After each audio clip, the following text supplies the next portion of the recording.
আসসালামু আলাইকুম প্রিয় দর্শক। গতকাল বিভিন্ন চ্যানেলের নিউজে দেখলাম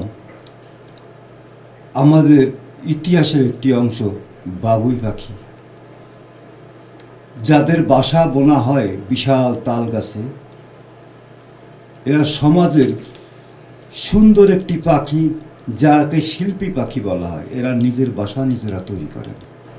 জানা গেল জালকাঠিতে সরকারি জায়গায় তাল গাছ, গ্রামের কিছু কুচক্রী সেই তাল গাছ কেটে ফেলেছে।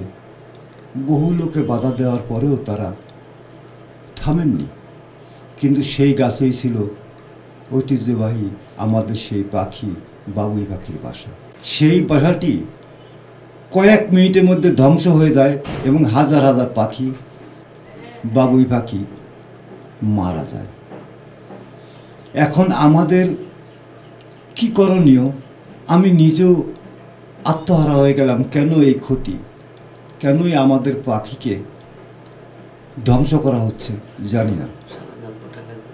সামান্য টাকার জন্য এই বাবুই পাখির বাসাকে ধ্বংস করা হয়েছে। তবে আমি অনুরোধ করব, আমাদের পরিবেশবাদী যারা আছেন তারা যেন এটা নিয়ে অত্যন্ত সোচ্চার হন।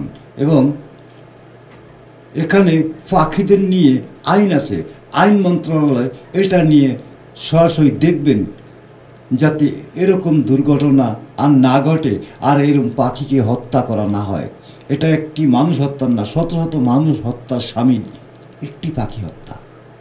যারা আমাদের পরিবেশে আমাদেরকে বিনোদন দিয়ে থাকেন বলা চলে, আমরা তাদের ভারসাম্য নিয়েই পৃথিবীতে বেঁচে আছি।